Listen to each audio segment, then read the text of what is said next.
Hello friends, मैं अभिमन्यु आप सभी का स्वागत करता हूं अपने YouTube channel IAS PCS academy में।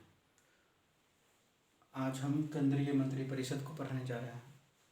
तो केंद्रीय मंत्रिपरिषद में सबसे पहले मंत्रिपरिषद जो होता है उसे समझेंगे और उसके बाद अलग अलग आर्टिकल में मंत्रिपरिषद के बारे में और मंत्रिपरिषद से संबंधित अन्य तथ्यों के बारे में पढ़ेंगे। सबसे पहले तो मंत्रिपरिषद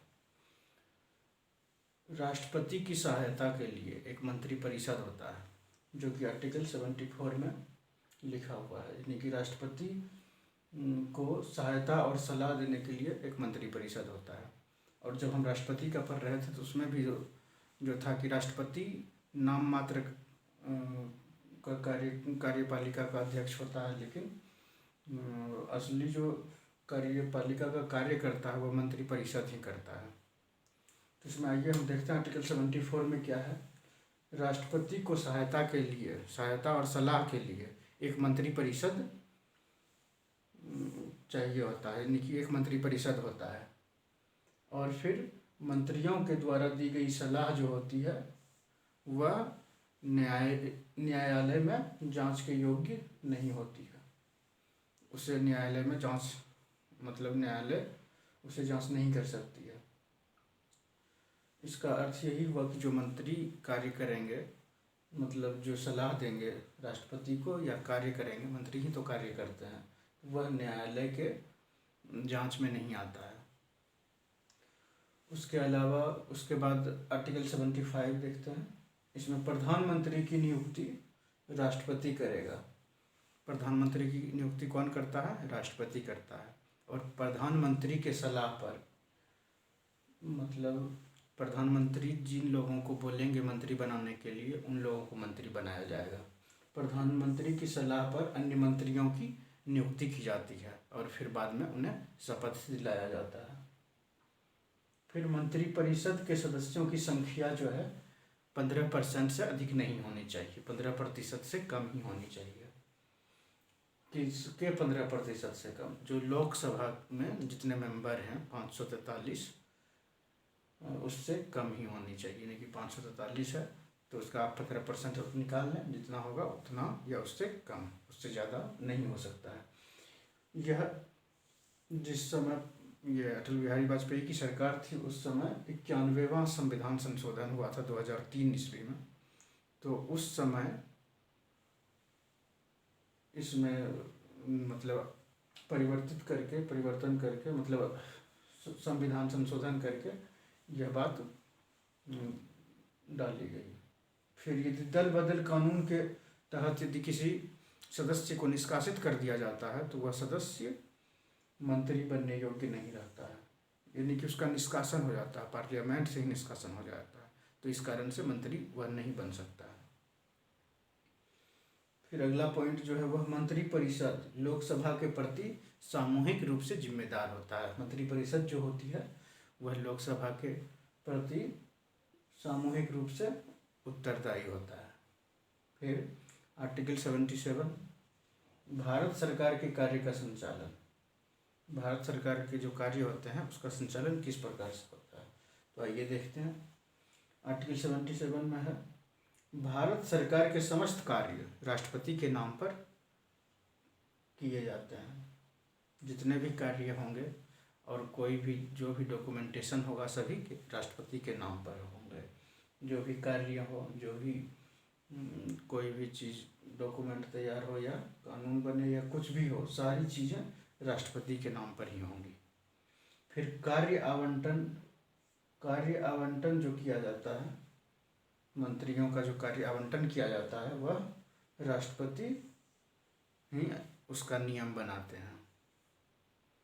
आर्टिकल 77 था। फिर आर्टिकल 84 इसमें है मंत्री जो है, प्रत्येक मंत्री किसी भी सदन में बोलने तथा कार्यवाही में भाग ले सकता है। यानी कि मंत्री जो होता है वह किसी भी सदन में, लोकसभा या राज्यसभा दोनों में बोल सकता है और कार्यवाही में भाग ले सकता है।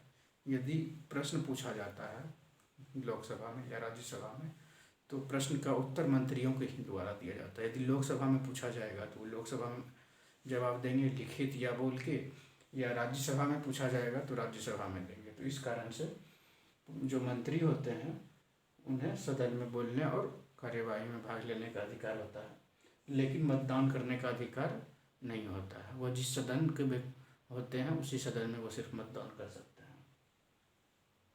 फिर मंत्रियों द्वारा संविधान में सच्ची श्रद्धा और निष्ठा की शपथ लेते हैं। मंत्री जो होते हैं वो संविधान में सच्ची श्रद्धा और निष्ठा की शपथ लेते हैं। इसके अलावा और भी है, तथा अखंडता और संप्रभुता को अक्षुण्ण रखने की अपने कर्तव्यों का श्रद्धापूर्वक और शुद्ध अंतःकरण से निर्वहन, भय या पक्षपात, अनुराग या द्वेष के बिना सभी प्रकार के लोगों के प्रति संविधान और विधि के अनुसार न्याय की शपथ लेते हैं। इन चीज़ों की शपथ लेते हैं मंत्री। सच्ची निष्ठा मतलब वो संविधान में सच्ची निष्ठा और सच्ची श्रद्धा और निष्ठा रखते हैं, यानी कि संविधान के प्रति उनकी सच्ची श्रद्धा और निष्ठा होती है। अखंडता और संप्रभुता को अक्षुण्ण रखने का उनका उत्तरदायित्व होता है और अपने कर्तव्यों का श्रद्धापूर्वक और शुद्ध अंतःकरण से पालन करते हैं, निर्वहन करते हैं। भय या पक्षपात, अनुराग या द्वेष के बिना सभी प्रकार के लोगों के प्रति संविधान और विधि के अनुसार न्याय करेंगे। ये शपथ लेते हैं जो मंत्री होते हैं। फिर आगे हम बात करें कैबिनेट, ये मंत्रिपरिषद जो है मुख्यतः तीन प्रकार के होते हैं। उसमें है कैबिनेट मंत्री, राज्य मंत्री और उप मंत्री। कैबिनेट मंत्री जो होता है मंत्री का अध्यक्ष होता है, मंत्रालय का अध्यक्ष होता है, और राज्य मंत्री उसके अधीन कार्य करते हैं, या कभी कभी राज्य मंत्री को स्वतंत्र प्रभार दे दिया जाता है। तो उस कारण से उस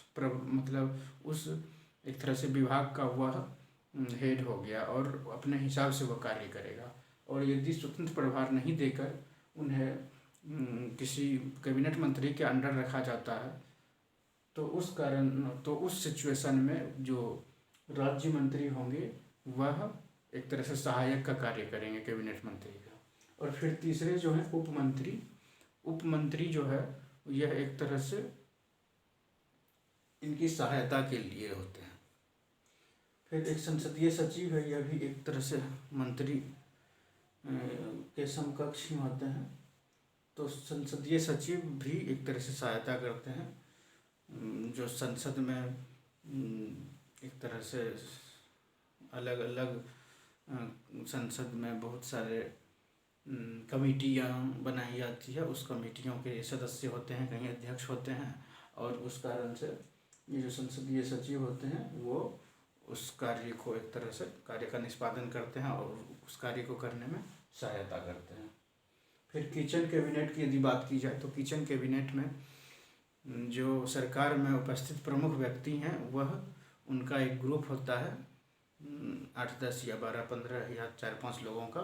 तो वो ग्रुप जो होता है वह किचन कैबिनेट कहलाता है और वही प्रमुख निर्णयों को लेते हैं सरकार में। तो मंत्रिपरिषद खत्म हो गया। केंद्रीय मंत्रिपरिषद को हमने देख लिया किस प्रकार से मंत्रियों का कार्य होता है, कैसे शपथ लेते हैं, वह किस प्रकार से कार्य करते हैं। तो आज की क्लास यहीं पर समाप्त होती है। कैसा लगा ये क्लास कमेंट करके अवश्य बताएं। Thank you.